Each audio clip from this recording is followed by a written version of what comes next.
Antes de nada, buenas tardes a todos.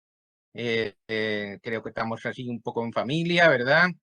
Eh, entonces me vais a permitir que os trate de vosotros, que no sea una conferencia con demasiada formalidad, pero que sí que tenga un contenido jugoso. La idea era, como me había dicho Amor, pues presentar 3 películas del cine de tema griego, muy variadas, con muchas aplicaciones didácticas cada una de ellas y con distintas posibilidades. Entonces, lo que vamos a explorar aquí es un poco esas posibilidades didácticas de estas 3 películas, de Troya, de 300 y de Alejandro Magno. Vamos a presentar un PowerPoint con muchas ideas sobre cosas que se pueden hacer con estas películas y después en el documento que ya os han colgado en el aula virtual, pues ahí tenéis los enlaces en YouTube donde ya hay escenas seleccionadas que aquí nos vamos a ir viendo porque sería muy largo ver de las 3 películas todas las escenas, pero las escenas a las que haremos referencia, la mayoría de ellas tenéis los enlaces en ese documento Word que está en el aula virtual, ¿verdad, Amor? Sí, de acuerdo. Sí, en Pues el curso de Moodle. en el curso de Moodle tenéis eso para luego con calma irlo viendo y después si plantea alguna duda, pues podemos ir haciendo. Pero era para no poneros aquí películas, trozos de películas que algunos habéis visto, a lo mejor otros no habéis visto, pero bueno, si alguno no ha visto ninguna, pues os invito a verlas porque desde luego merecen la pena todas ellas. Y sin más, vamos a empezar un poquito a hacer este recorrido por estas tres películas.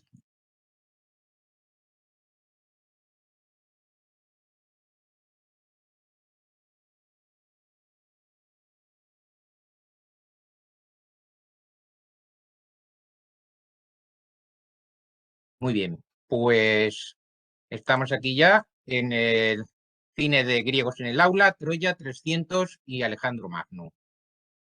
Vamos a empezar por cuáles son unas posibles formas de aplicación didáctica de estas películas. Son aplicaciones muy elementales, después iremos viendo los ejemplos concretos, pero ¿qué podemos hacer con una película? Pues película completa en el aula y luego hacer un cineforum y hacer una resolución conjunto personal de una guía didáctica previamente establecida por el profesor.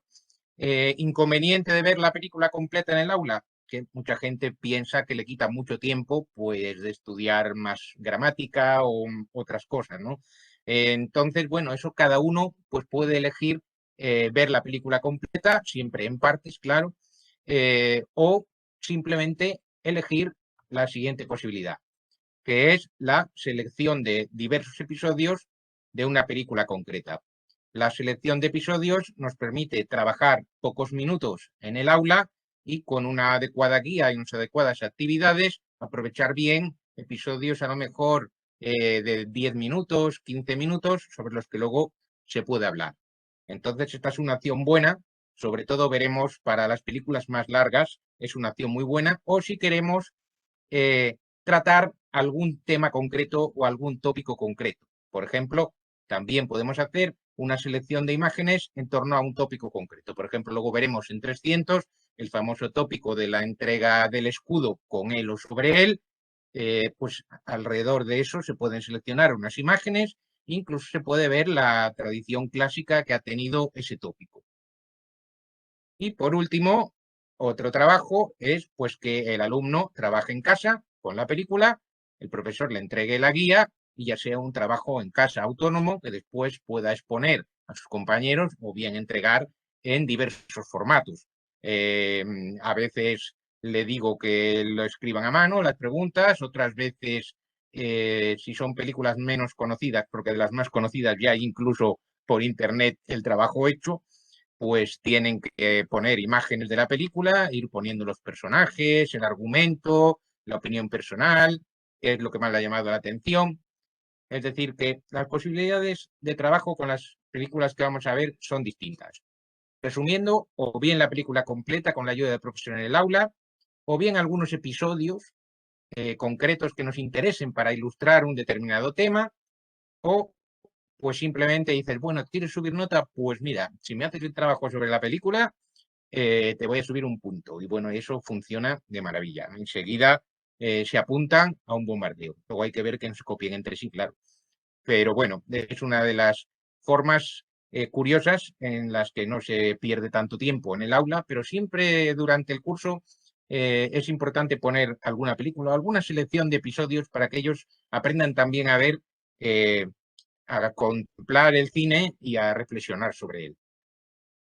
Bien, este es un ejemplo de guías didácticas, es una que he realizado yo para Aurea Clásicos.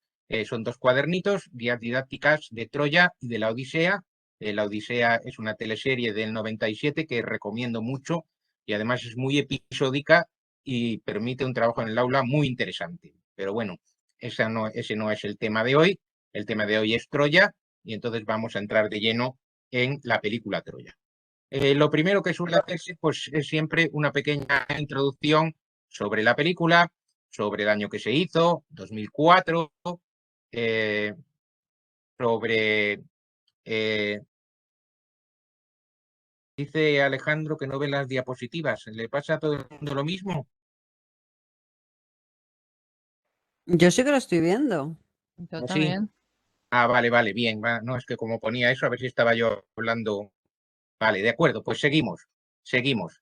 Este sería el cartel de la película que nos sirve para presentar la película. También se le anima al alumno a ver cómo están planteados los carteles de las películas, que le servirá también un ejercicio muy interesante para luego poder ver carteles de películas que le gusten a él, que no sean específicamente de tema griego, para poder analizar un poco el lenguaje visual. Entonces aquí en la película ya se nos está dando el tema, Troy en mayúscula, y se nos está dando el personaje principal, que es Aquiles, y personaje secundario, que es Héctor. Aquiles interpretado por Brad Pitt, conocido por todos. Héctor, Eric Bana, un actor también famoso, pero menos conocido.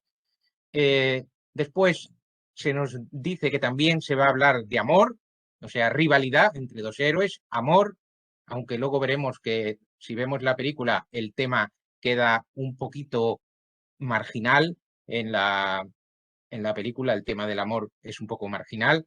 Y después vemos en el fondo el caballo de Troya, que sirve para que el espectador un poquito más experto dice, claro, Troya tiene que salir el caballo de Troya.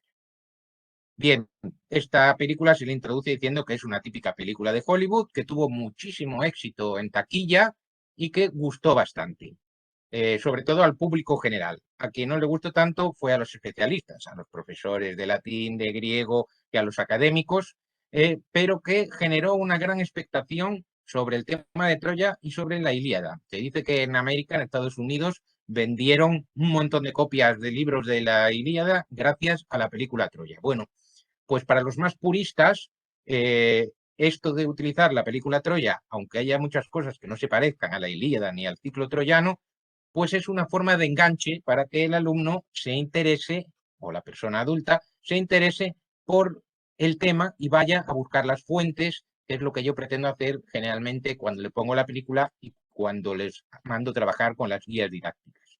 Es decir, que la película, aunque no sea exactamente igual, a mí personalmente me da pena que no hayan aprovechado mejor el argumento, pero es importante ver que sirve como tirón para poder engancharse al tema de Troya. Bien, algo que siempre hacemos en la película es analizar los personajes principales. Si ellos ven la película por su cuenta, después tienen que contarme qué les ha parecido el personaje y después ya se les da un poquito de ayuda para que puedan entenderlo de otra manera. Entonces aquí he titulado esta diapositiva Aquiles, el héroe arcaico modernizado. ¿Por qué digo el héroe arcaico modernizado? Pues bueno, los que estamos familiarizados con la Ilíada sabemos que el Aquiles de la Ilíada es un héroe arcaico en el sentido de que lucha por sí mismo, lucha por la fama, lucha por su honor. De hecho, cuando se enfada con Agamenón, Briseida es simplemente un botín. Él ni mucho menos está enamorado de ella, ni le interesa nada más que el botín. Y en la guerra lo que le interesa es la victoria y los despojos del enemigo que le llevarán a alcanzar la gloria.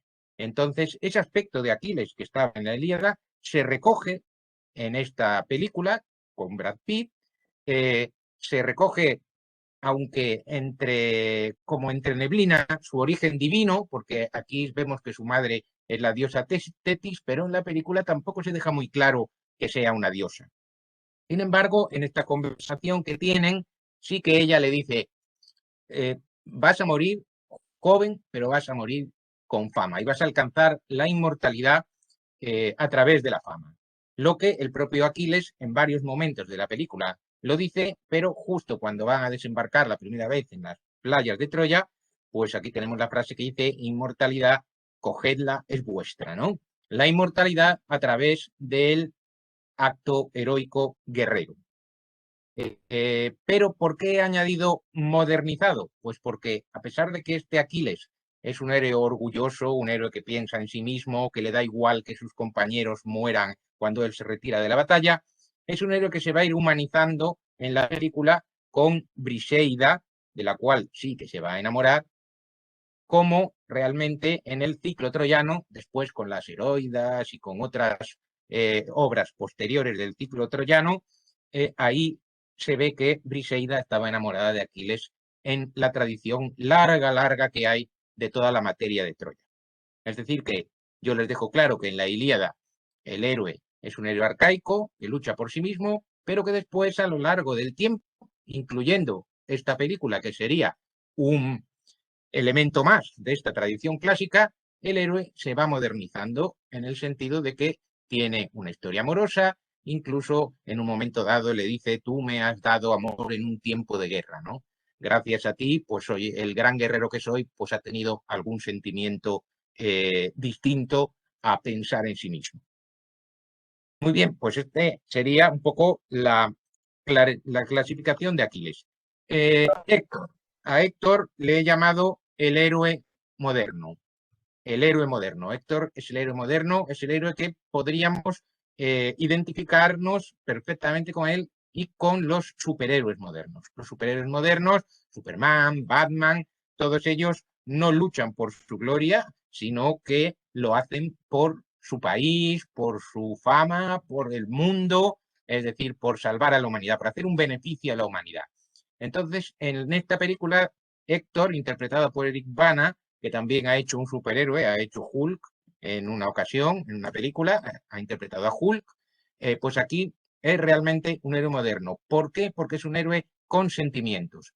En esta imagen de aquí arriba y a lo largo de toda la película vemos que es el hermano mayor de Príamo, que siempre está cuidando de él, que siempre está deseando protegerlo de todos los males, que le saca las castañas del fuego, por decirlo de otra manera. Aquí tenemos una tierna imagen en Héctor, su esposa Andrómaca y su hijo Astianaque, que están jugando con un caballito, un leoncito creo que es, un leoncito, sí, un caballito, no lo veo bien, pero una imagen tierna del héroe, pero un héroe que aparte de ser preocupado por su familia, tierno, también es capaz de enfrentarse al enemigo y de ser un héroe fiero y guerrero.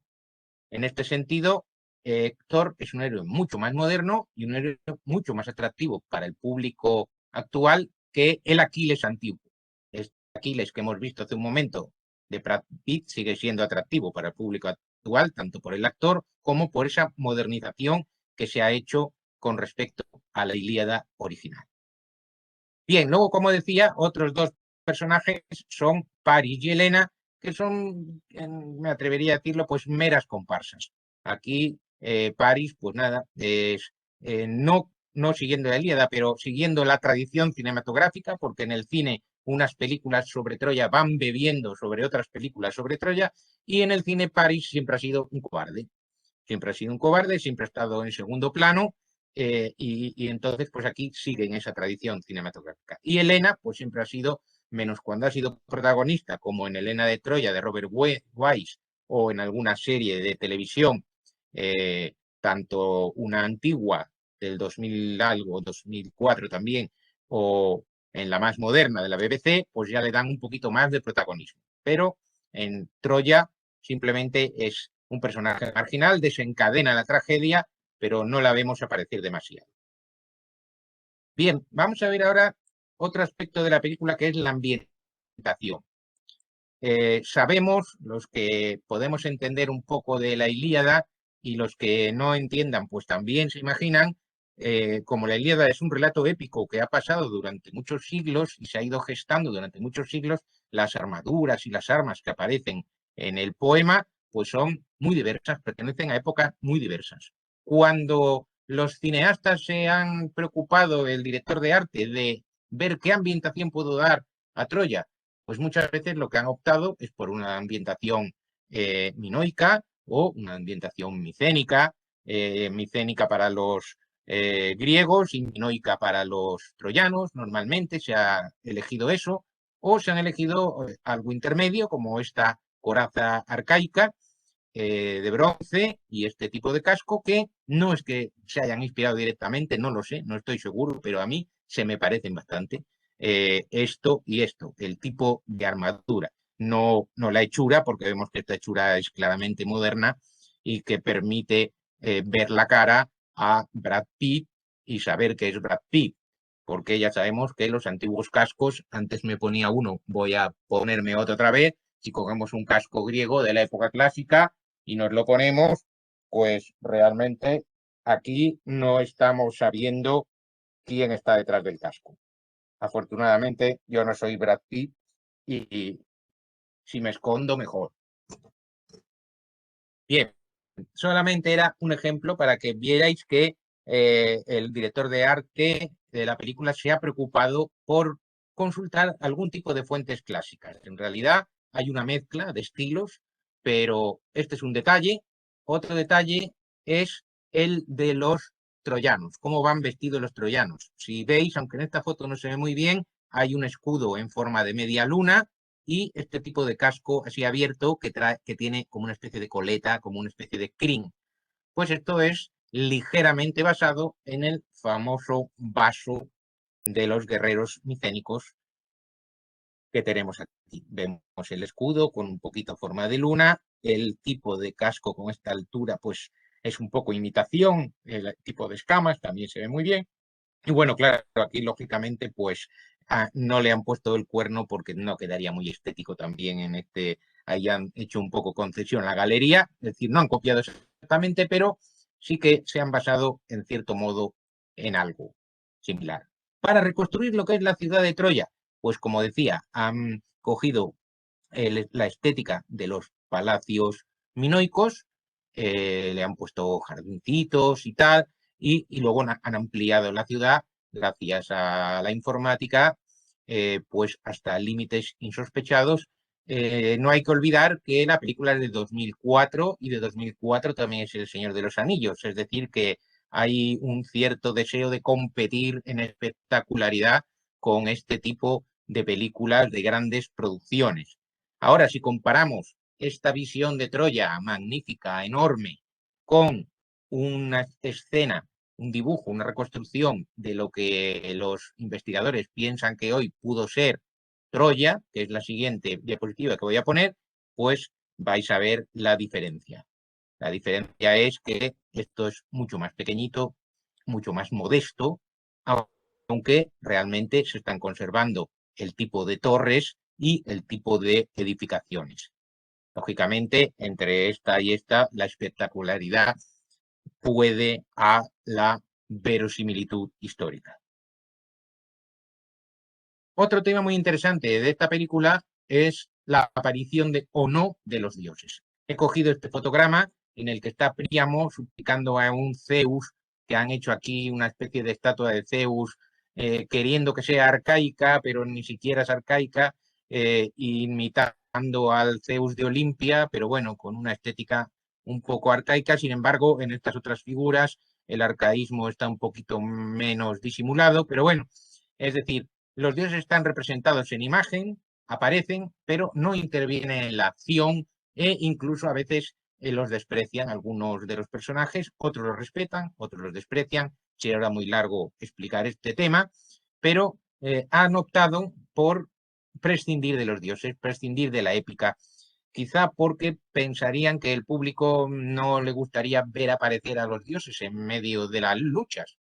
Si alguno ha visto la serie Troya de la BBC, que es bastante mala, en muchos aspectos, pero en esa sí que aparecen los dioses en escena y aparecen combatiendo, aparecen interviniendo en la acción.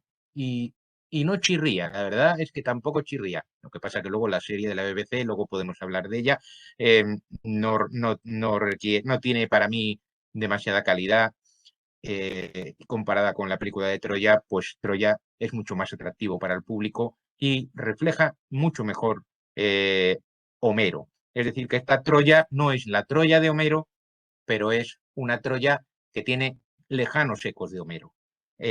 Sí quería recordar que sobre esta película Troya hay al menos 2 monografías exactamente con sesudos estudios sobre la película y sus implicaciones, sus fuentes. Es decir, que se ha estudiado mucho esta película y ha suscitado un gran interés en el mundo académico. Bien, otra de las cosas interesantes que nos permite la película, sobre todo si estamos dando clase de literatura universal o bien de griego o simplemente queremos explicar la épica en cualquier materia, es que recoge algunos de los episodios más importantes y más que han trascendido más de la Ilíada. Entonces, la famosa despedida de Héctor y Andrómaca en la película lleva muy poquito, son muy pocos minutos, pero en la Ilíada merece la pena leer por lo menos los fragmentos propios de esa despedida, del canto sexto, que son de lo más lírico que tiene la Ilíada y desde luego a los alumnos les gusta mucho. Yo con mis alumnos normalmente ese casco que me he puesto antes se lo pongo a uno de ellos que hace de Héctor y tenemos también, no me da vergüenza reconocerlo, tenemos también un muñequito nenuco que hemos comprado para la ocasión. Y entonces, pues tenemos una andrómaca, el muñequito nenuco y Héctor, y cada uno recita su papel sobre la escena de despedida de Héctor y Andrómaca, incluso con el detalle de que el casco, el penacho, molestaba al niño, ¿no? Y jugueteaba con él la mano del niño, le molestaba cuando su padre se quitaba el casco. Es decir, pequeños detalles que nos permiten acercarnos a la literatura clásica de un modo práctico, de un modo vivido. Y luego podemos compararlo con la película en la que la despedida es dramática, pero no alcanza las cotas de dramatismo que tiene el texto original. Otro de los episodios más emblemáticos es el duelo de Aquiles y Héctor. En el duelo de Aquiles y Héctor, el duelo más clásico, digamos, que se parecería a este que está pintado en las vasijas griegas. Y entonces aquí tenemos las lanzas y los escudos hoplitas con sus cascos. Sería el duelo entre Héctor y Aquiles, como lo veían en la época clásica, y este es el duelo como se ve en el siglo XXI. Aquí están combatiendo con lanzas, como sería perceptivo, y aquí están ya combatiendo con espadas, con una serie de movimientos, y si alguno recuerda la película o puede ver después los fragmentos en YouTube que están en ese documento del que os hablaba al principio, este duelo se parece más a un duelo de artes marciales, así tipo Hong Kong, ¿no? Que a un duelo clásico de hoplitas con lanza y escudo. Yo me atrevo con mis alumnos, algunos a los que le tengo verdadera confianza, con nuestros escudos de hoplita y nuestras lanzas a reproducir el duelo de Aquiles y Héctor en el patio de mi colegio, de mi instituto, perdón. Entonces ahí también podemos hacer más viva la historia, proyectar el duelo de Aquiles y Héctor en la pantalla y después reproducirlo en vivo. Pero la idea precisamente es que la estética es distinta, pero el duelo es igual. Pierde gracia con respecto a la Ilíada porque, claro, aquí los dioses tampoco intervienen y es simplemente el destino fatal de Héctor que sabe que va a morir y por eso es un héroe, porque sale sabiendo que va a morir. Otro de los episodios más impactantes de la película, para mi gusto, y que merecería la pena, aunque fuera ponerlo como selección de escena, es cuando el rey Príamo, interpretado por Peter O'Toole, quiere rescatar el cuerpo de Héctor. Aquí está bastante bien respetado el texto original de la Ilíada. No es el texto original, pero es la idea original, ¿no? Eras mi enemigo por la mañana, eres mi enemigo esta noche, pero los enemigos también pueden respetarse. Aquí vemos que la misma sorpresa que nos causa que Aquiles le devuelva el cuerpo a Héctor en la Ilíada original, nos causa también en la película esta escena de gran dramatismo interpretada por dos grandes actores en los que vemos que la humanidad prevalece sobre el sentido de la guerra. El sinsentido de la guerra que está presente en la Ilíada, que en el fondo, aunque es de guerra, puede tener una lectura pacifista, que conecta bastante con la sensibilidad actual. Bien, y el último episodio, digamos, de una película de Troya que no puede faltar y que todos sabemos que no está contenido en la Ilíada original, es la escena del caballo. Aquí vemos que han innovado y han hecho un caballo con los trozos de madera, como era preceptivo, y no es un caballo tan cubista o tan ortopédico como sale en otras versiones anteriores. Sabemos todos que el caballo lo metían dentro de la ciudad. Se pasa mucho tiempo también explicándole a los alumnos que Aquiles ya se había muerto antes de que entrara el caballo.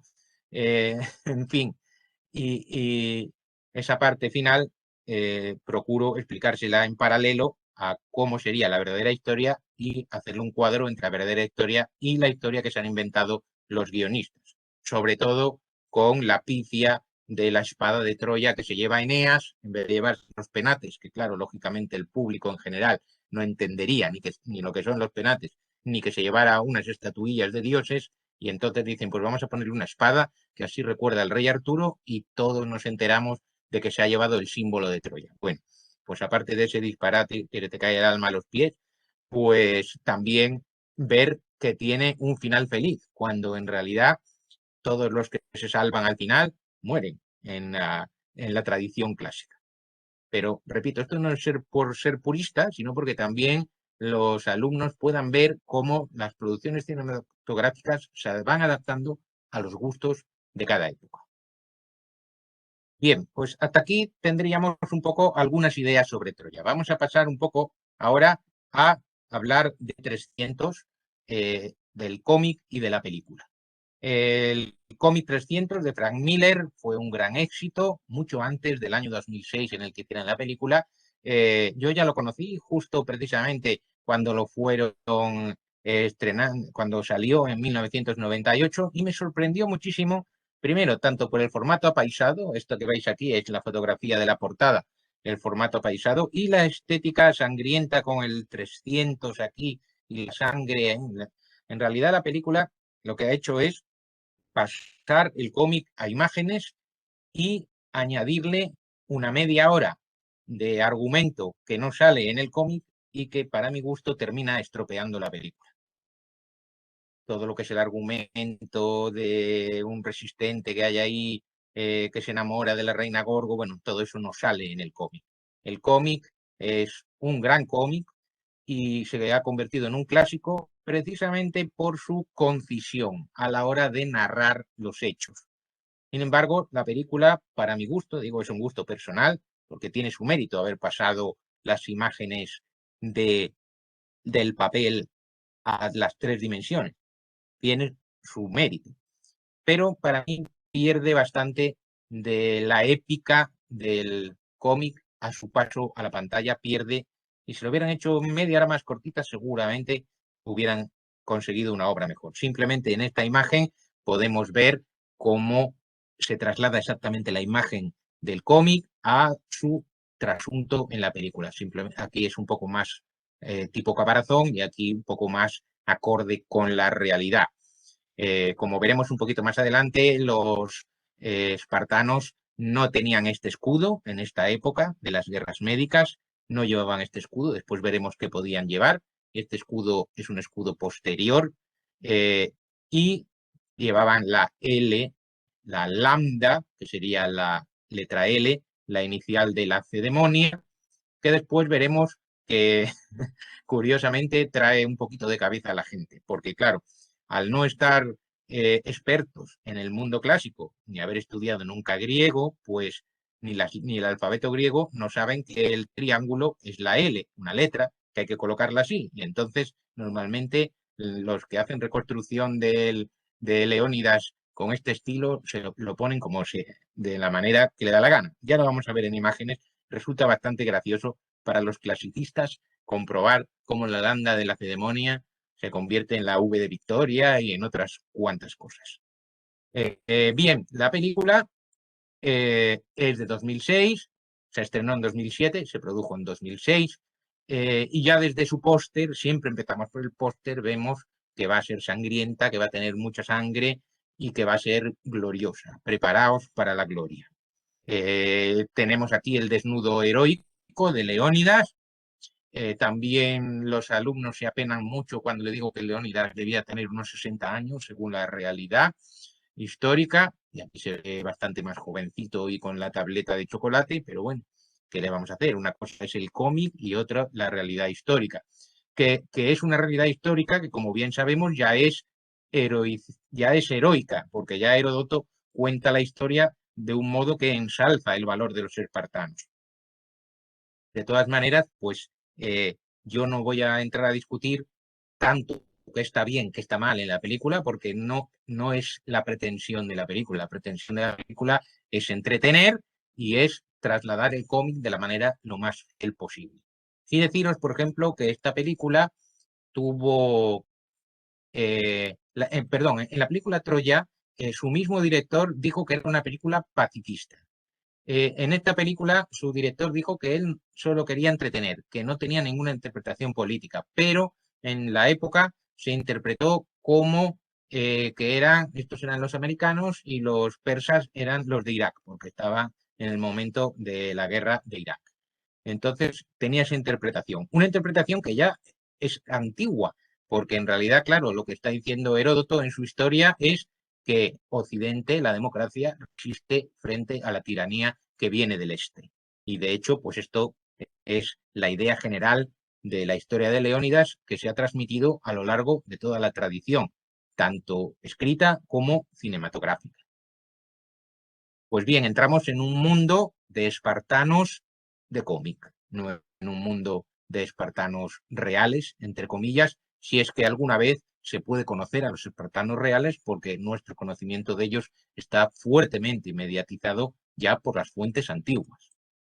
Bien, de esta película tenéis disponible una guía didáctica interactiva. Ya hay algunos enlaces que no funcionan porque ya tiene sus años, la hice en su momento. Se puede ver en internet de modo gratuito y está el enlace en el documento al que me refería al principio, donde voy preguntando diversas cosas a lo largo de la película. Se puede dar a los alumnos y que la vayan rellenando ellos bien en su casa o bien mientras van viendo la película. Ahora vamos a ver algunos aspectos de esta película que son interesantes. La película, igual que el cómic, está lleno de tópicos de Esparta a los que le añaden también algunas cosas nuevas y algunas intertextualidades que, bueno, a lo mejor algunas son invención mía y otras pienso que puede ser. Por ejemplo, uno de los tópicos es la infancia de los niños espartanos, que veremos después, una infancia dura, que la han mezclado aquí con lo que es la típica historia del paso de la niñez a la edad adulta con una prueba, en este caso ponen a Leonidas joven, perdón, intentando matar a un lobo gigantesco, como esas bandas de jóvenes que en la mitología germánica tenían que luchar contra un oso o contra un lobo gigante para poder ser hombres, ¿no? Ese paso iniciático, ¿no? Y aquí se lo han puesto con un lobo grande que lucha en un desfiladero estrecho, que es un poco como dice el autor del cómic, es como si fuera el preludio de lo que va a ser después la lucha de Leónidas contra el ejército persa. Es decir, tenemos los tópicos de la infancia, tenemos el tópico en esta escena, uno de los espartanos, también con tableta de chocolate, con una espada está amenazando a un persa y le está diciendo la famosa frase que comentaremos después, mejor así lucharemos a la sombra. Después lo comentamos con más detalle. Y aquí tenemos la famosa despedida de Leónidas, que se despide de su hijo y de su esposa. Veis que no sabe muy bien cómo coger el escudo, ni siquiera el propio Leónidas, no lo sabe coger al derecho. Y luego también tenemos un campo de trigo, que bueno, yo no sé si será casualidad, pero a mí este campo de trigo me suena mucho a Gladiator. No sé si es que me he vuelto medio loco de ver tantas películas de griegos y de romanos y veo citas intertextuales en todas partes, pero bueno, a mí me recordó, cuando lo vi, me recordó un poco al campo de trigo de Gladiator, pero puede que no tenga nada que ver. Bien, aquí estaríamos en las primeras imágenes, una selección de imágenes que también en el documento del que os hablaba, hay, si pincháis ahí ya tenéis alguien que ha seleccionado varias imágenes de la película y estos son 4 o 5 minutos donde se cuenta la infancia de Leónidas. Entonces se cuenta el típico tópico de que si el niño es deforme será echado, se cuenta de que cuando es pequeño le rapan y tiene que luchar y sobrevivir y todo, y al final se cuenta cómo vence al terrible lobo.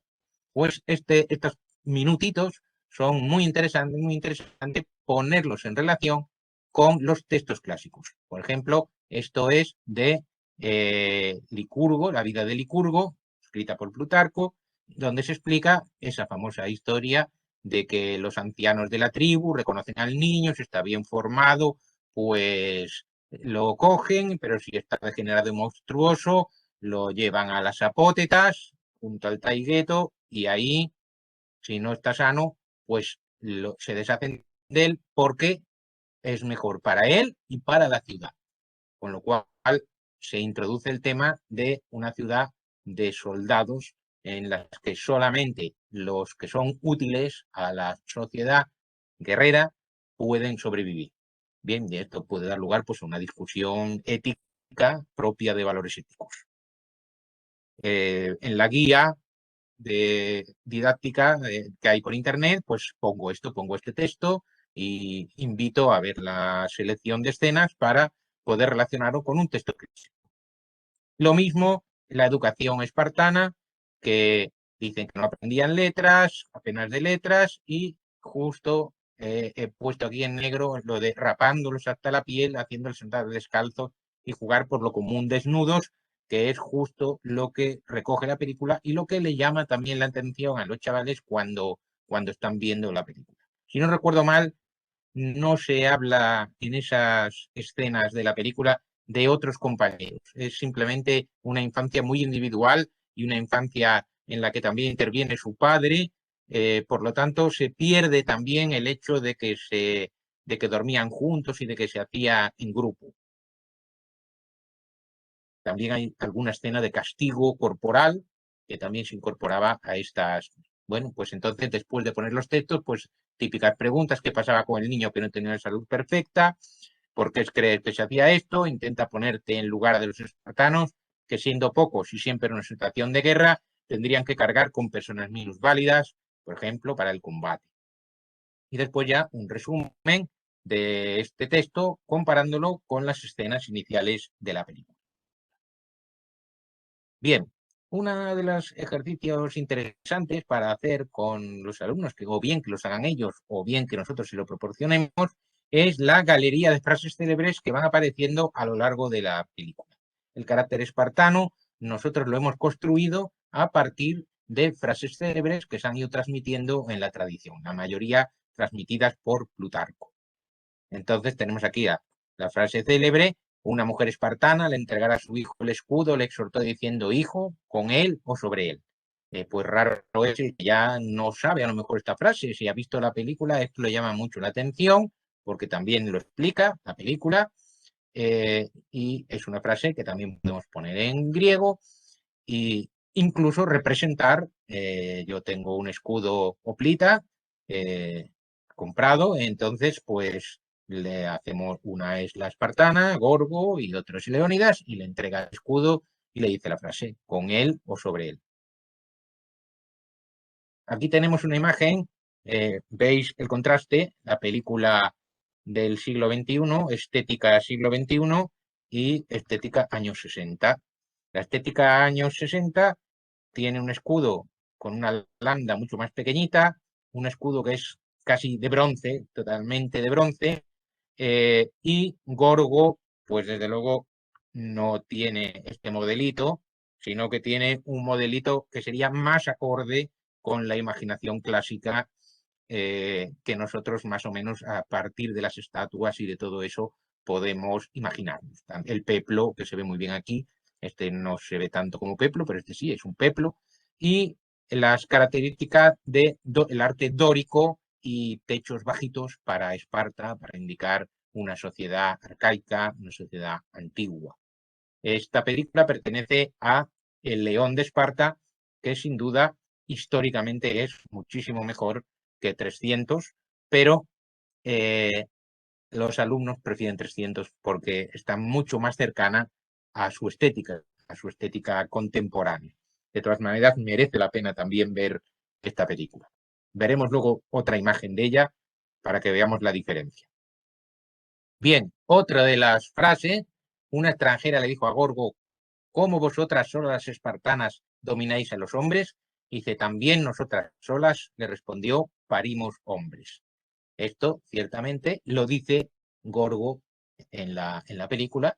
La otra frase también se dice en la película, es decir, se han preocupado por esto, pero son frases que también estaban en el cómic original. Bien, y luego está la famosa anécdota de lucharemos a la sombra. A veces se la atribuyen a Leónidas, otras veces se la atribuyen a uno de los espartanos, Diéneces, de quien se cuenta que uno de los traquinios dijo que los bárbaros dispararían tantas flechas que con sus arcos, con sus flechas, perdón, cubrirían el sol. Y entonces el otro dijo: bueno, pues mejor, es una noticia muy buena, porque así podemos pelear a la sombra y no nos molesta el calor. Es decir, que es un dicho agudo, y otros como este dejó para la posteridad el espartano Dieneces, que sería un espartano de mucho fuste. Bien, pues esta frase, lucharemos a la sombra, en su versión en latín ha tenido mucho éxito. Aquí está el fotograma donde se dice en la película. Se puede comprar por internet la camiseta, incluso, que combina curiosamente SPQR con Inumbra Igitur Pugnavimus.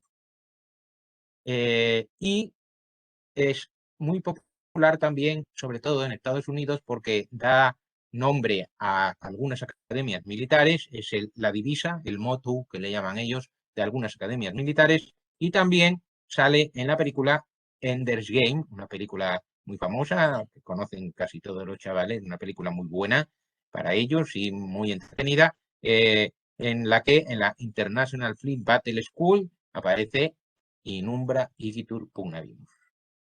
Así pues, o mejor, lucharemos a la sombra. Bien, otra de las frases lapidarias que dijo Leónidas, anunció a sus soldados que desayunaran como si fueran a cenar en el Hades, que era el nombre griego de los infiernos. Bueno, como la película es para todos los públicos y alguno habrá que no sepa lo que es Hades, pues entonces la ponen en inglés: Tonight we die in hell. Abren la boquita mucho, le dan un susto ahí y la gente, el personal se queda impactado por las frases de la antigua Grecia que todavía perviven. Y tenemos también aquí esta, bueno, yo cuando vi por primera vez, porque en el cómic también está así, y en la película también, cuando vi que este era Jerjes, pues casi me da un ataque al corazón, porque claro, no me imaginaba que Jerjes pudiera ser así. Bueno, las licencias de los autores pues pueden hacer lo que quieran. Aquí está viendo un rey oriental, un rey lleno de oro que tienta a Leónidas, y esta escena recoge exactamente una correspondencia que según las fuentes tuvo Jerjes con Leónidas. Dice, cuando Jerjes escribió a Leónidas: si no luchas contra nosotros y te incorporas a mis filas, tienes la posibilidad de ser el rey absoluto de Grecia. Leónidas le contestó por escrito: si conocieras la belleza de la vida, te apartarías del deseo de lo ajeno. Para mí es mejor la muerte a favor de Grecia que ser rey absoluto de la gente de mi raza. Esto está en el libro de Plutarco, Máximas de los espartanos, y realmente implica lo que a lo largo de los siglos se ha entendido: Grecia como cuna, bueno, de la democracia, de la democracia sui generis, claro, de la libertad frente al rey absoluto, a los absolutismos de todo tipo y de toda índole, lo cual también puede llevar a una reflexión política. Bien, aquí tenemos la guerra en la película, pues no tiene nada que ver con la guerra de los hoplitas. A la derecha tenemos una imagen de un guerrero hoplita, espartano, no contemporáneo de las Termópilas, sino un poquito más adelante, que tendría las grebas, tendría el escudo, tendría el lino tórax, que era esta coraza de varias capas de lino prensado, que está demostrado que las flechas no la traspasaban, y luego su capa roja, y el casco como el que acabamos de ver. ¿Cómo inventan Leónidas en 300? Pues tal como estaba en el cómic, un casco que ya no se parece tanto, guarda un poco la estética, pero es de líneas más modernas, un escudo que tampoco se entera cómo hay que coger el escudo, eh, y una espada que ni siquiera es el copis, más bien parece un sable, que debería ser el copis espartano, pero más bien parece un sable. Las grebas sí que se respetan, pero poco más. Y fijaos que lo que tenemos a la izquierda es un muñeco de Leónidas que vale más de 200 euros. Es un muñeco caro, porque son muñecos de colección. Eh, pero para que veáis la popularidad a la que llegó la película. Vale, así no se podía luchar. Un espartano nunca lucharía así porque lo mataría inmediatamente, lógicamente. Bien, aquí tenemos los espartanos, formación en falange. Estos sí que saben poner bien el escudo, por lo menos, o habrá sido casualidad. Se ponían diversas filas y iban empujando al enemigo, tal como tenemos aquí en una reconstrucción un poquito más histórica.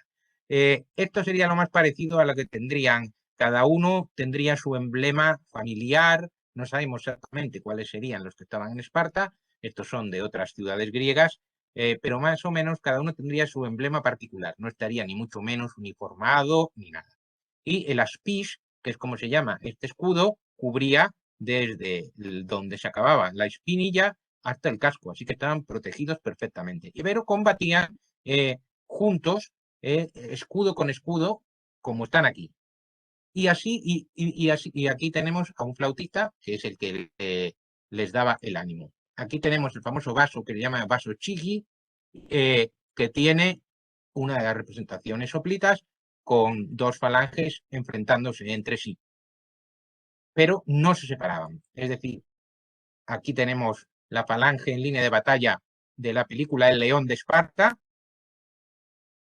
Le faltaría, para ser más fidedigna históricamente, varias filas detrás, apretando, ¿no? Como para empujar. Ese choque se llamaba en griego el osmos. Y también lo hacemos con los alumnos y es espectacular el choque osmos entre las dos falanges hoplitas. Queda muy bien.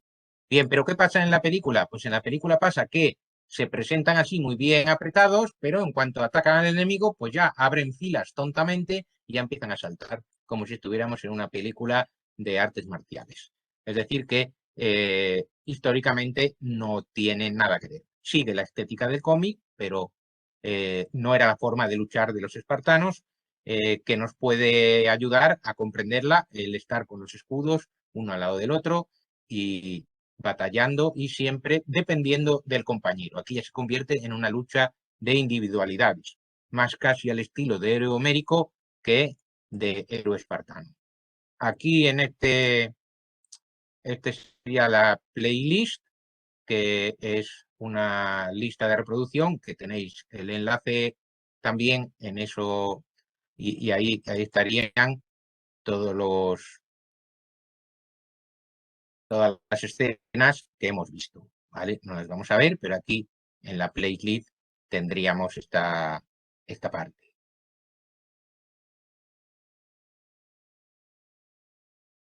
Bien, y después una última palabrita sobre la popularidad de 300. Aquí tenemos los famosos Funkos, que hay de todo, hay de Gladiator, también hay de 300. Perpetúa la imagen del espartano con el escudo otra vez al revés. El colmillito aquí, que no sabemos por qué es, parece sí más bien moderno. Y después la sátira, que era casi 300, e hicieron la película. La película tuvo tanta popularidad que cuando España, la única vez que ganó el Mundial de Fútbol y hicieron la fiesta en Madrid, pues los que animaban la fiesta, yo no sé nada de fútbol, no me acuerdo qué jugador era exactamente, pero debía ser uno que había visto la película, eh, que animó a sus compañeros y a todos los que estaban allí bailando y celebrando, a decir, ¡Espartanos!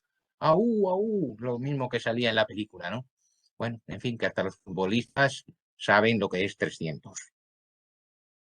Bien, pasamos ya a la recta final, para hablar de Alejandro Magno, unas cuantas cosas de Alejandro Magno. Esta película, lo primero, no tuvo ningún éxito a nivel popular. ¿Por qué? Primero, era muy larga. Después, no seguía los cánones de una película con héroe, de una pieza, con malos. No, es una película muy compleja. Y sin embargo, es la mejor película que se ha hecho sobre Grecia, para mi gusto hasta el momento. Después Alejandro Valverde igual disiente, pero para mi gusto es la película que está más cuidada sobre Grecia. Solamente hay que fijarse en este detalle de aquí atrás. ¿Qué película se preocupa de que la imagen griega esté pintada? Pues muy pocas. Solamente alguien que está muy preocupado y muy interesado en reconstruir lo mejor posible este mundo. ¿Qué pasa? Que Alejandro Magno ya es un personaje muy complejo en sí mismo y que su vida ya se convirtió en leyenda inmediatamente después de su muerte. Entonces, Oliver Stone hace el guión, hace un guión muy personal y hace un guión que no ha gustado a mucha gente. Pero repito, para mí es la mejor película. Para alumnos de ESO bachillerato no es la película ideal, pero sí es ideal poner algunas escenas que voy a poner a continuación, y esas sí que estaría muy bien colocarlas cuando se tratara sobre la época de Alejandro Magno o sobre el helenismo. Eh, ya en el póster, yo soy muy de ver los pósters porque los pósters te informan de toda la película. Te está informando que el personaje es Alejandro Magno, que va a estar metido entre su padre y su madre, que le van a dar bastante guerra y va a intentar dominarlo cada uno. Y que hay un narrador que nos va a contar la historia, y que este personaje tan complejo no solamente es complejo, sino que es un grandísimo general. Entonces, bueno, muchos han criticado a Colin Farrell y su teñido rubio, que bueno, puede cantar en algunas ocasiones, pero a mí me parece que hace un papel muy bueno con la complejidad del personaje. Y repito, las primeras escenas, toda la primera parte, es muy interesante porque se ve la figura de Olimpia, la figura de su padre, Filipo, cómo cada uno quiere dominarlo y atraerlo, y van forjando su personalidad, al igual que la educación que recibe y que los mitos con los que se quiere identificar. Es una película tan rica que hay que verla varias veces para poderla disfrutar. Bien, por ejemplo, la educación de Alejandro. Solamente en los minutos que dura la escena de la educación de Alejandro, que están dando clase al aire libre en Aristóteles, que es Christopher Plummer, y está Alejandro con sus compañeros, solamente en este diálogo que dura Pues 5 minutos están todas las claves de la película. La escena no la vamos a ver, pero vamos a ver las claves.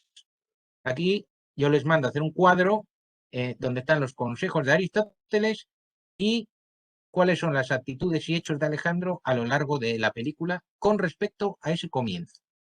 Aristóteles le está contando cómo llegar hasta la India y remontar el Nilo de vuelta. Con lo cual, Alejandro está pensando ya en cómo conquistar el mundo.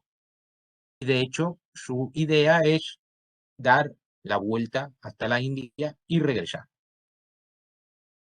Aristóteles le dice que la filosofía prefiere la razón, el logos, al mito. Sin embargo, Alejandro, vamos a ver que en la película prefiere el mito a la razón. Después, Aristóteles le enseña que los griegos son superiores a los bárbaros. Y sin embargo, vemos en la película que Alejandro, en esta versión de Alejandro Magno, que es una versión de algunos historiadores modernos, Alejandro Magno lo que quería era integrar ambos mundos, como luego sucede con el helenismo. Después, Aristóteles le avisa de que Oriente corrompe a los hombres con el lujo y el exceso. Y precisamente es lo que le va a pasar a Alejandro Magno, que en su deseo de unir a griegos y bárbaros se va a orientalizar y se va a dejar corromper por Oriente.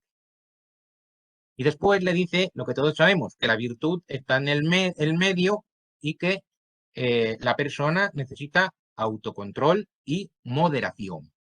Justo lo que Alejandro Magno no tiene, porque Alejandro Magno a lo largo de la película se va a mostrar como un personaje extremo, sin control. Y después le habla sobre la relación homosexual y dice, una relación entre hombres pura y exenta de celos. Pues en la película su actitud en unos momentos va a ser así, pero en otros no va a ser de esta misma manera. Va a provocar celos en su amante. Es decir, que estos pocos minutos son muy interesantes para comprender la figura de Alejandro Magno.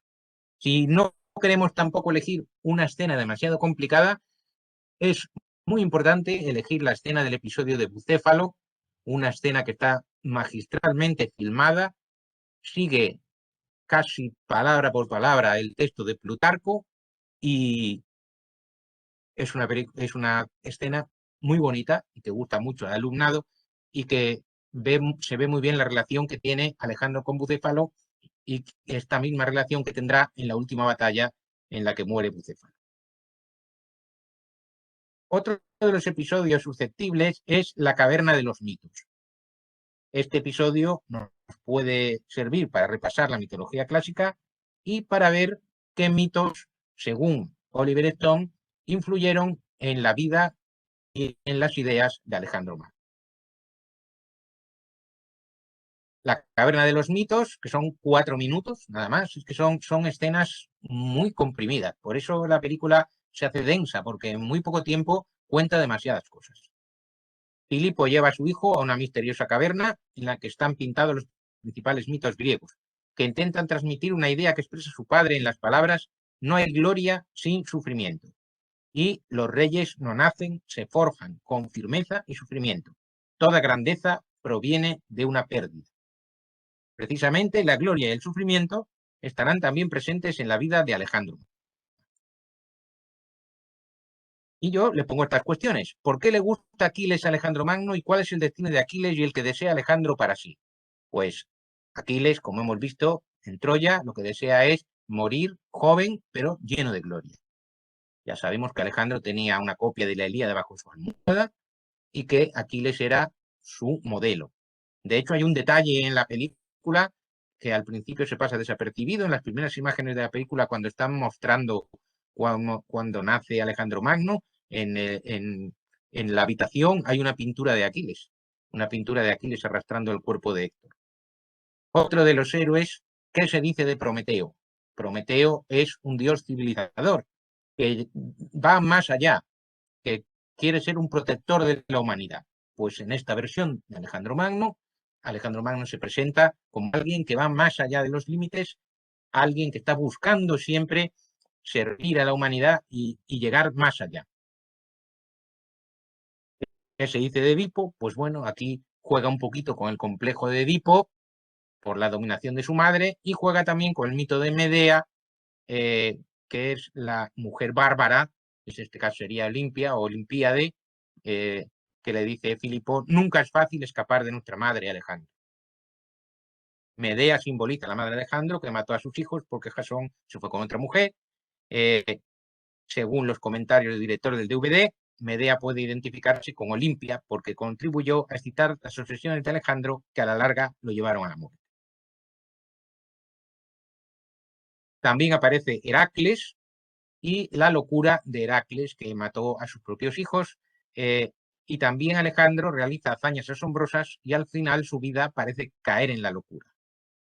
Heracles era un semidios muy querido por Alejandro Magno y si nos fijamos en la batalla de Gaugamela lleva el casco con cabeza de león que está reproducido en las monedas de Alejandro Magno, exactamente igual. Incluso en unas borracheras que se pilla al final de la película también aparece con una cabeza de león como si estuviera haciendo una representación teatral de Heracles mezclándolo con Dioniso. Es decir que es realmente complejo. Pues esta persona tan compleja y que parece tan débil, luego es capaz de dar un discurso inolvidable, que está muy bien, merece la pena ver el fragmento del discurso, y de liderar una batalla espectacular, que también es muy bonita ver la batalla. Tenéis las escenas en el documento. Es la mejor batalla que se ha filmado sobre Grecia y curiosamente está tan bien hecha que sigue los, eh, las formaciones con las sarisas y sigue exactamente, podemos hacer un gráfico, estos son gráficos cogidos de mi guía de Alejandro Magno, el gráfico reproduce la película y reproduce también lo que los historiadores militares hacen de la película. La novedad, aquí estaría la infantería persa, la caballería, siempre se ponía infantería, caballería, caballería. Y este redondelito es Darío. En este otro lado está la falange que ha puesto escalonada, la estrella es Alejandro Magno y aquí está su caballería. Lo que intenta es rodear, que era lo que se hacía en la antigüedad, con la caballería rodear para atacar por detrás. Y la caballería persa va a su encuentro. En la película está perfectamente reflejada. Pero en un momento dado, Alejandro se cuela por el hueco, que también está muy bien, y busca el enfrentamiento personal con Darío. Aquí estaría Alejandro ya buscando a Darío, su momento muy emocionante, buscándole directamente, y Darío huye de la batalla. La batalla de Gaugamela es como una mezcla de varias batallas, porque hubo muchas más, pero aquí han querido simplificar en una todas las diversas batallas que hubo desde que salió de Grecia hasta que conquistó todo el imperio persa. Pero el nivel de detalle es muy extremo. Y después ya en la parte final de la película vemos bastante bien cómo el sueño de Alejandro era orientalizarse. En cuanto entra en Babilonia, se orientaliza, empieza a vestir como un persa, empieza a buscar los matrimonios mixtos, empieza a ver las suspicacias de sus generales, que no le gusta que favorezca a los persas también, se casa con Roxana y al final pues cae en la locura, mata a Clito, en fin, cae de cabeza, Oriente lo descoloca totalmente.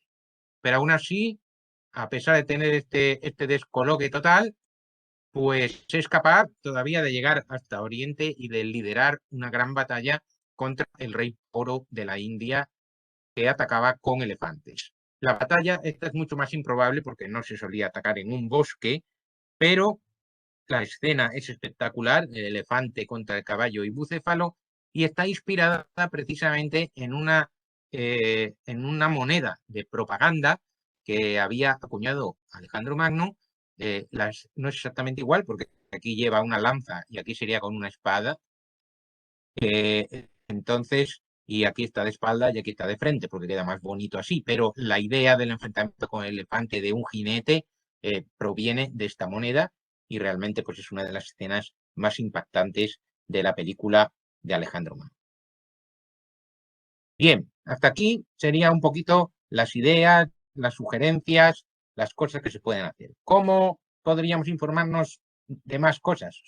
Pues bueno, aquí tengo algunas publicaciones que he ido realizando a lo largo del tiempo. Esta es la más antigua, el cine de tema griego y su aplicación didáctica. Aquí están las películas antiguas anteriores a las más modernas, anteriores a Alejandro Magno, a Troya.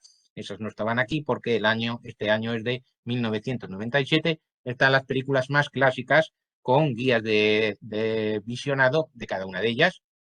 Después, este otro libro se llama Héroes de Grecia y Roma en la pantalla. Aquí no tiene una vocación específicamente didáctica, es un libro para todos los públicos en el que voy estudiando personajes, por ejemplo, Aquiles a través del cine, Héctor a través del cine, cómo lo ha ido mostrando cada película, una pequeña sinopsis del héroe en las fuentes clásicas y después cómo cada película ha ido iluminando algún aspecto de este héroe, tanto de héroes de Grecia como de héroes de Roma. Y de Grecia pues sale lógicamente Aquiles, Leónidas y Alejandro Magno. También está Ulises, como sale aquí en la portada, en fin, hay muchos. Este es un libro de lectura para los cinéfilos y para el que le guste el cine. Y también luego ya más específicamente pues están las guías didácticas de Troya y la Odisea, que decía antes, que son cuadernillos con bastantes ejercicios y en el que la película Troya y la película Alejandro Magno se van analizando casi escena por escena, minuto a minuto, y de cada escena pues tienes ejercicios que puedes hacer, preguntas o en las que te puedes inspirar para hacer tu propia guía didáctica. Y por último, pues está esta que os decía de 300, que es la más reciente, que está disponible en Internet y, y que nos trata sobre esta película tan particular.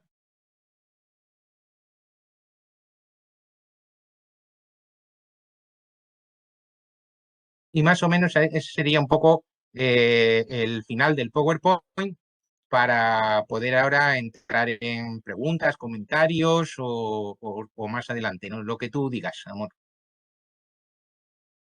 No, yo lo que lo que queráis vosotros, me imagino que sí que habrá preguntas o debate o sugerencias. Vamos, bueno, un poco regular de tiempo, pero no pasa nada porque ya está la siguiente ponente ahí esperando y le he consultado si tenía prisa y me ha dicho que no hay problema. Así que yo creo que unos minutos sí que podemos hacer cineforum.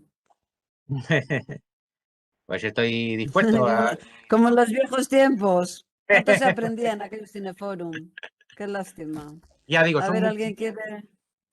Perdona. sí, son muchas cosas las que he intentado. Lo que he intentado es abrir vías para que cada uno luego Sí. coja la que mejor le convenga. Pero vamos, hay mucho material para poder adaptarlo a las necesidades de cada persona.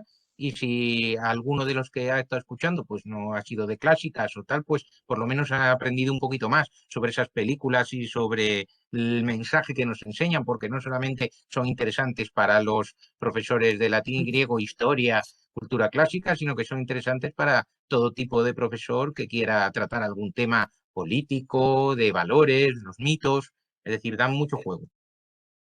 Exactamente. Y las pautas didácticas sirven para cualquier materia, no tiene por qué ser, en tu caso, griego, cultura clásica, las pautas son generales. El utilizar, como has dicho al principio, la película, en estos casos película, los materiales audiovisuales enteros o por escenas, veo que van levantando la mano. Antes, después, en fin, yo... Has dado muchas ideas, a mí se me han ocurrido muchas cosas, pero a ver, que por aquí levantaban la mano. eh, bueno, no, creo que con abrir el micrófono, es que no sé si tengo yo que bajarle la mano para que pueda preguntar. Sí, yo mismo. Ah, sí, no hace falta, te estaba buscando para bajar la mano. Sí, sí, sí. Sí, bueno, yo soy Javier Casinos Mora, soy profesor de Derecho Romano en la Universidad de Valencia y utilizo el cine como innovación docente. Mi pregunta era la siguiente. Si también te sirves de escenas de películas o de series o únicamente de películas enteras. Y en ese caso, ¿cómo lo haces técnicamente? ¿Me la puedes repetir un poquito la Sí, pregunta? Porque es que se oía muy mal, la verdad. No, sí, no he podido. sí, Se oía la entrecortado. pregunta es, si solo utilizas películas completas, el visionado de películas en tus clases, o también utilizas solamente escenas. Y en Bien, ese caso, técnicamente, ¿cómo lo haces? Es para un poco sí. para ver seguir, no sé si puedo seguir tu ejemplo, porque tengo problemas a la hora de exponer escenas únicamente. Tengo muchos problemas técnicos.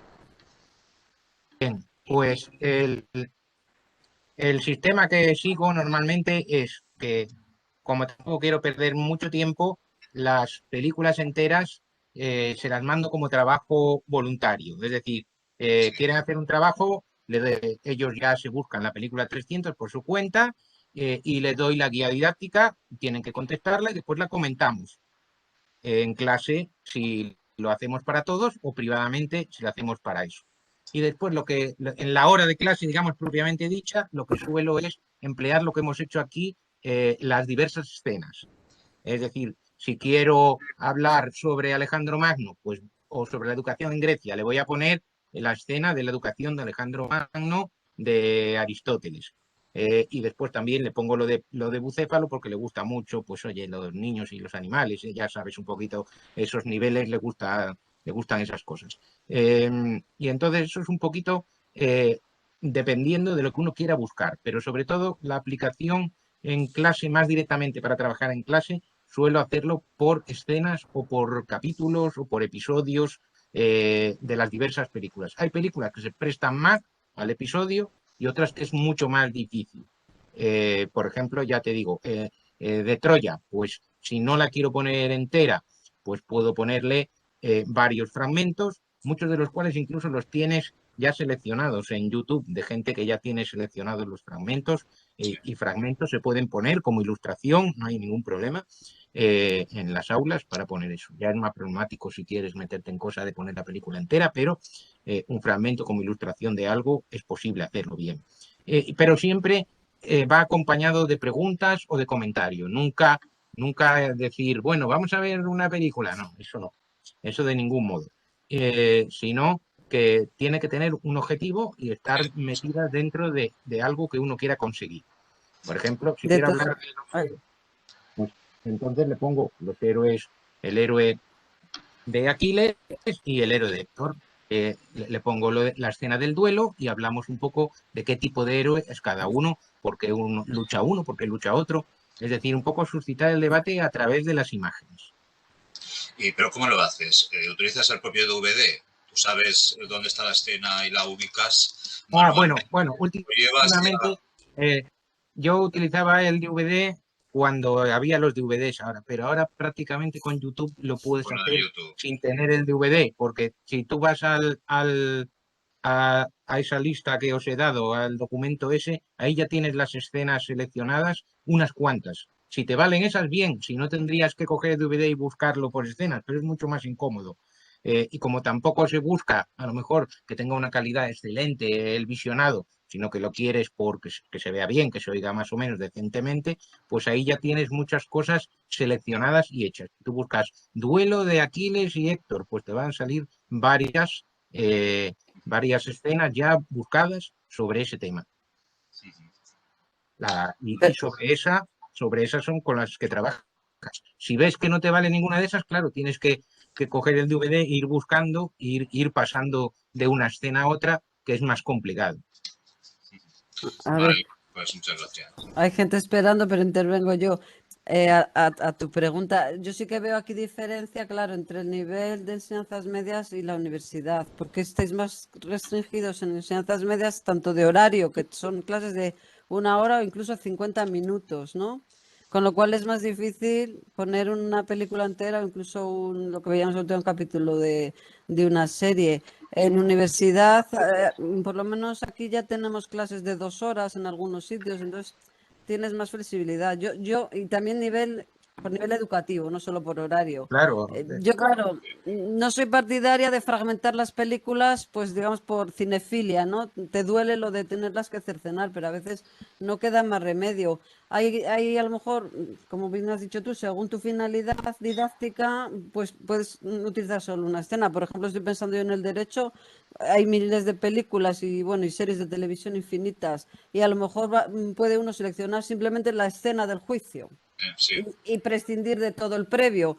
Pero en otras, como estas de Troya, pues ver solo la despedida de Victoria Andrómaca, si no entiendes en qué contexto, claro, se pierde mucho de la historia, de la trama, en fin, claro, también trasladar una obra como la Ilíada, pues es, bueno, es una labor hercúlea.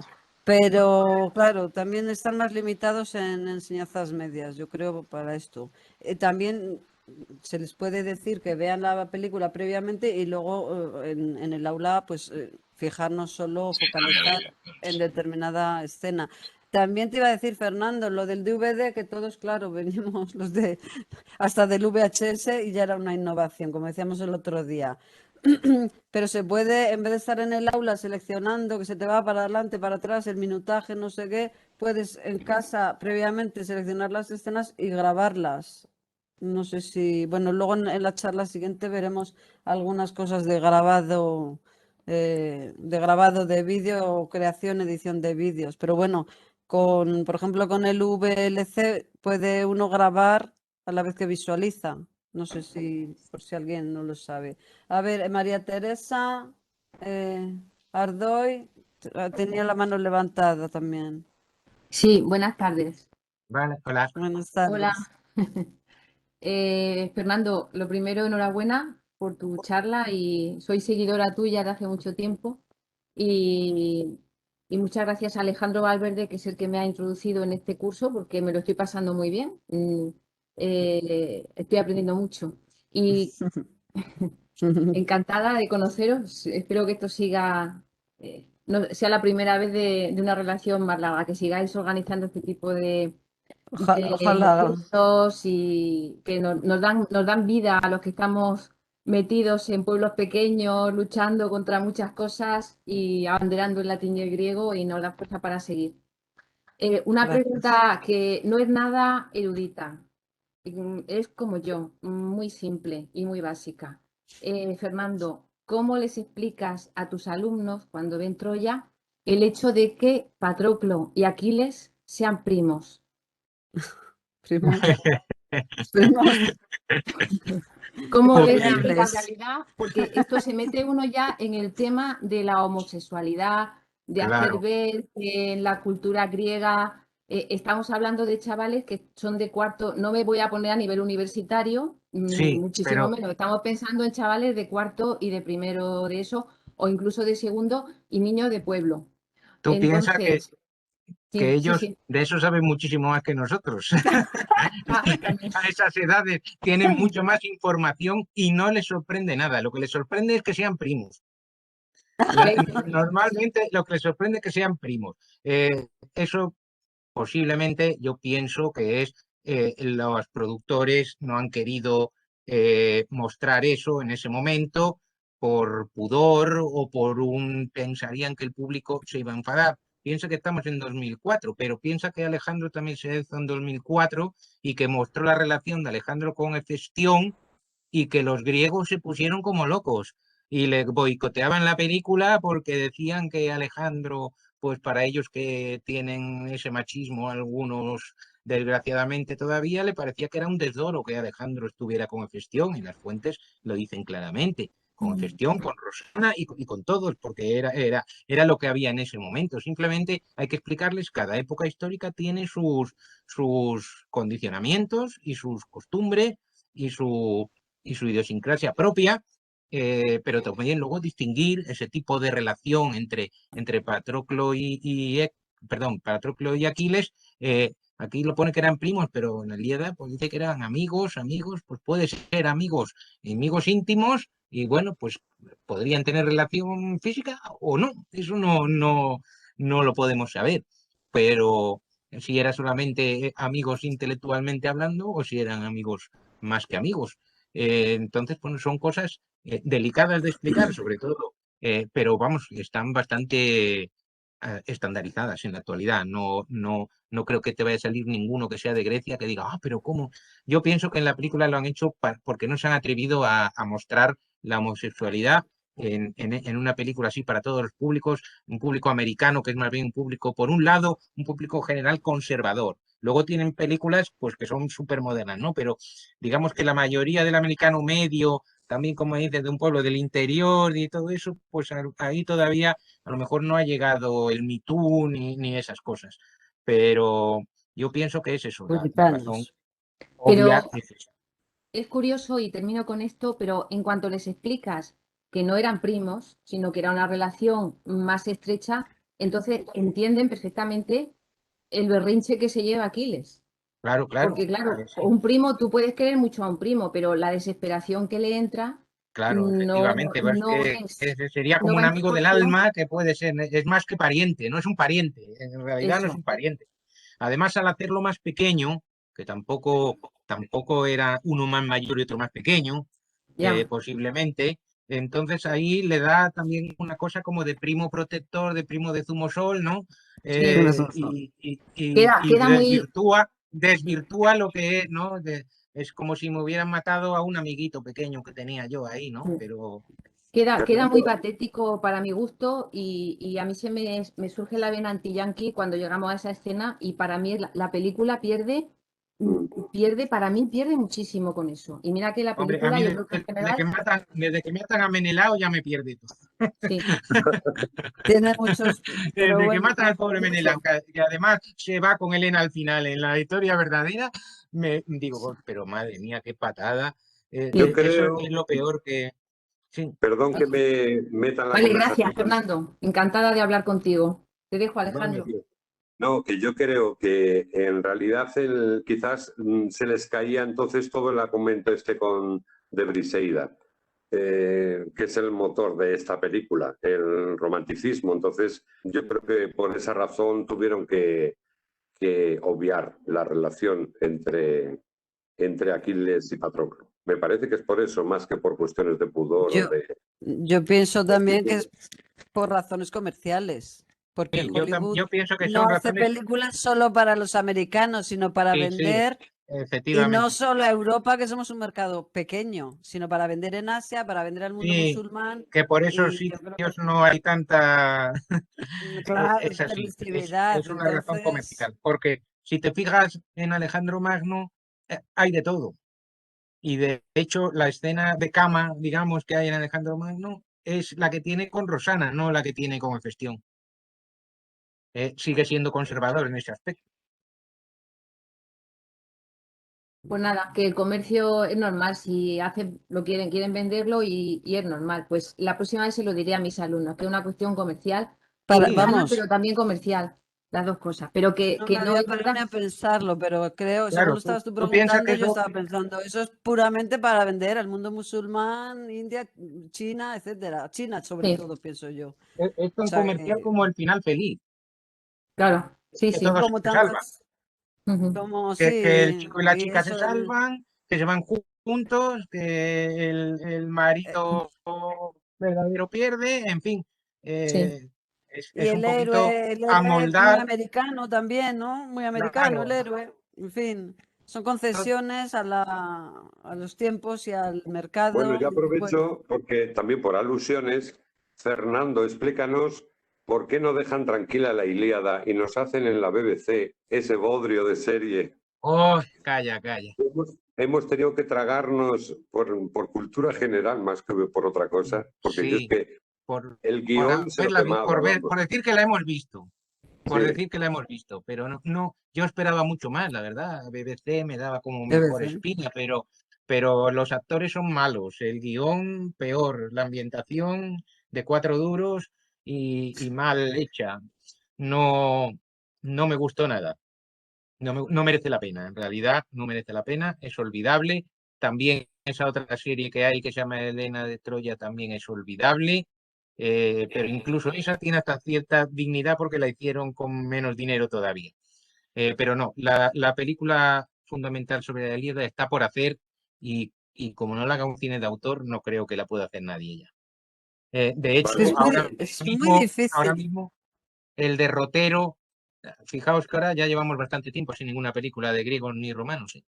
Desde que entraron los de Marvel, arrasaron con esa temática. Estamos, por lo menos a nivel cinematográfico, muy escasos de ese tipo de películas y las últimas que habían eran pues en la línea de 300 Immortals, todo así un poco más tipo cómic que tipo realista. De hecho, hubo hace mucho tiempo una película que proyectaron y que nunca llegó a hacerse y hubiera sido posiblemente una gran película, que era una adaptación de la novela Puertas de Fuego de Steven Pressfield, que narra la batalla de las Termópilas, y había comprado los derechos George Clooney cuando era joven para hacer la película, pero digamos, yo le llamo con personas, sin, sin efectos, sin cómic. O sea, una película, esa está sin hacer también. Una buena película sobre las Termópilas, pero como hay las de Enrique V, los ingleses y eso, vamos, una película de batallas, pero batalla de verdad, como si hiciera Alejandro Magno, pero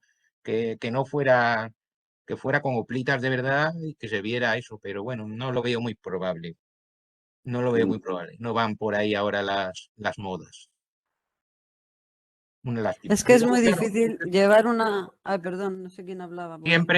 siempre el, nosotros lo vemos desde nuestro punto de vista, pero tenemos que Claro, hacer el esfuerzo de verlo desde el punto de vista cinematográfico, y que es un negocio. exactamente. Entonces, ellos lo que tiene éxito, pues se copia. Y si tienes que repetir lo mismo, pues lo repites. Y tienes que hacer citas de una película en otra, pues las haces. Por ejemplo, la de Pompeya, esa que hicieron últimamente, pues fue horrible, porque era una película que era copiada de trozos de otras películas. Entonces, buscan a veces lo que es el éxito comercial sin intentar. Pero claro, cuando hacen una como Alejandro Magno, que está cuidada, que es especial y no tiene éxito, pues eso le impide hacer otras en esa misma línea.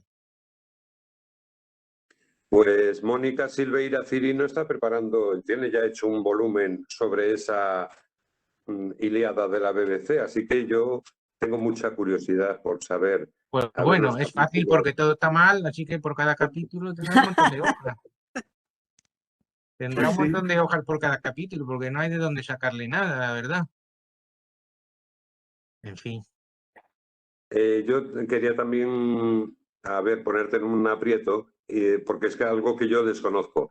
He oído hablar de que del DVD de Alejandro, de la versión de Alexander, de Oliver Stone, que hay como distintas ediciones, según hay una extendida, la definitiva, la siguiente a la definitiva. Yo ya me monto un lío, porque no sé, creo que son muy largas, que hay escenas que se habían cortado y que luego, no sé, que si conoces algo sobre ese material Sí, que hay bueno, de versiones. fundamentalmente sí que hay una larga lista de versiones, pero el problema está que él tenía mucho material.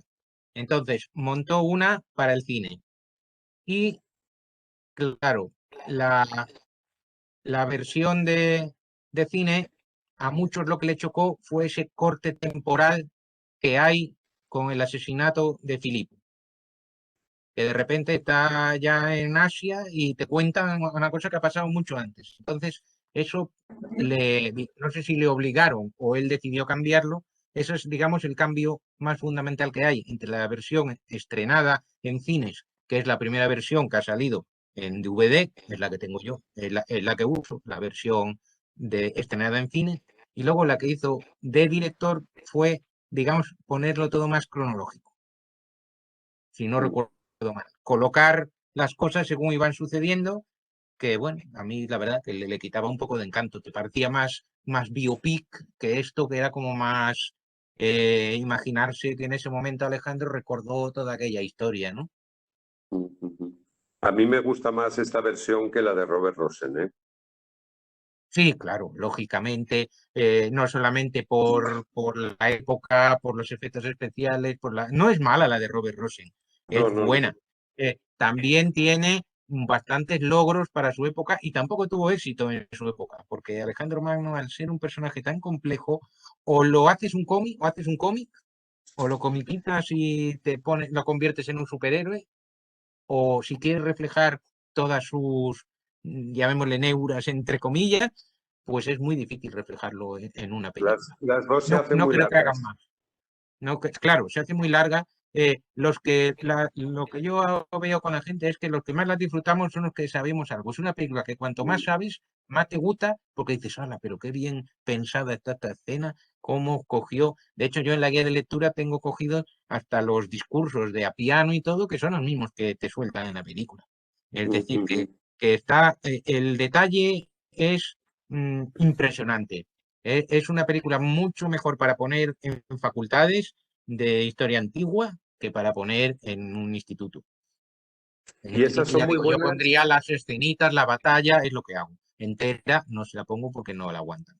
Claro. Pero esa es una película para un seminario de historia antigua del helenismo que se puede hacer de hecho hay ya libros, monografías sobre la película también, como tú sabes.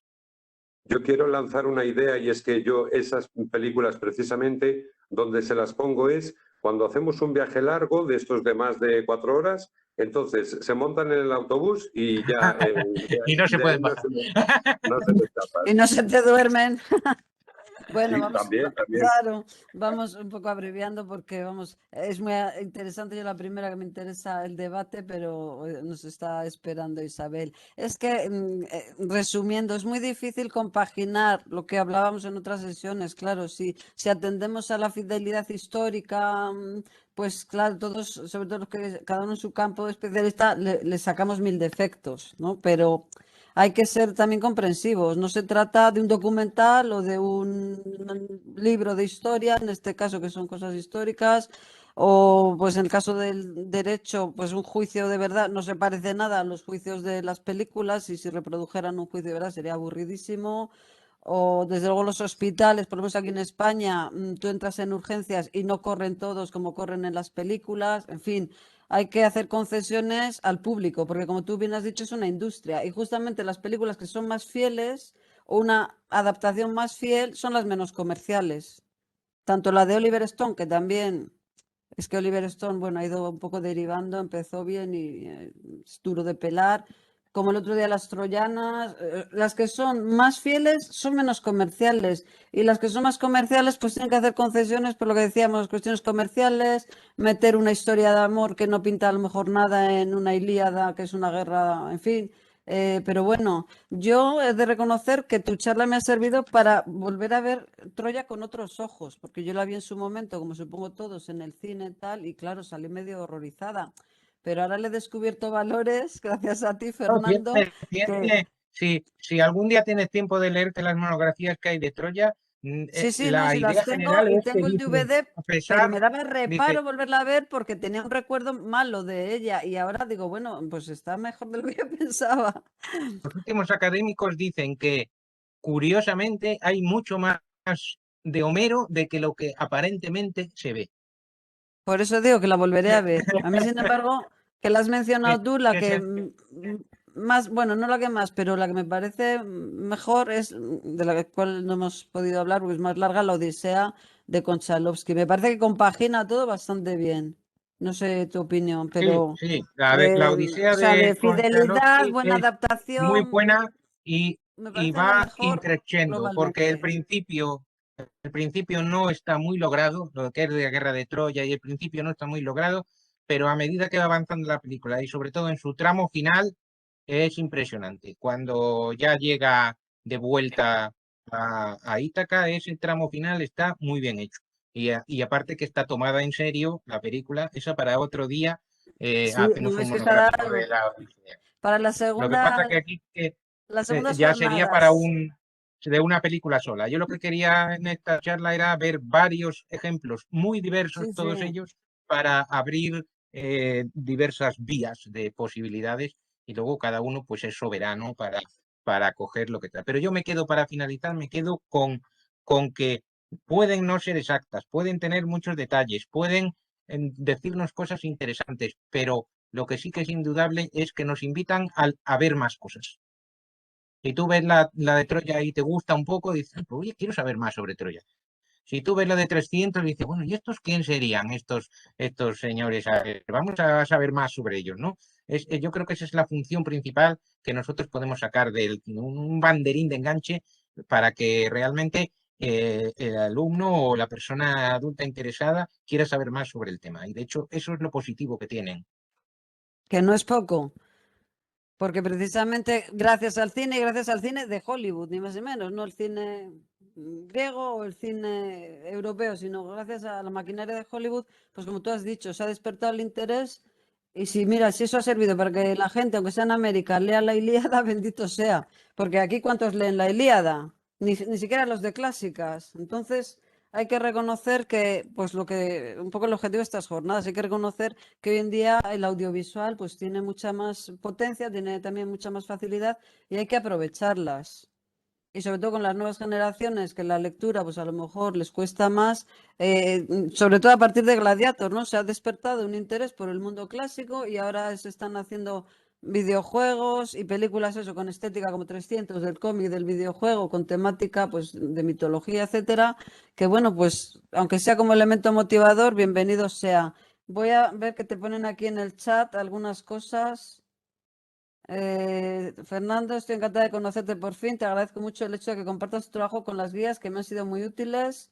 Lo he pasado muy bien con tus comentarios. Ah, ya lo has contestado. Sí, sí, ya Bueno, lo he estado viendo aquí un momento mientras hablabas. vale. Bueno, me sumo. Muchísimas gracias por tu charla interesantísima. Yo creo que nos ha abierto a todos, pues nos ha sugerido muchas ideas. Y bueno, como ha dicho Teresa, yo os agradezco también a los participantes y por los ánimos esperemos continuar, que hay mucho campo todavía por desarrollar. Y bueno, pues como vamos un poco mal de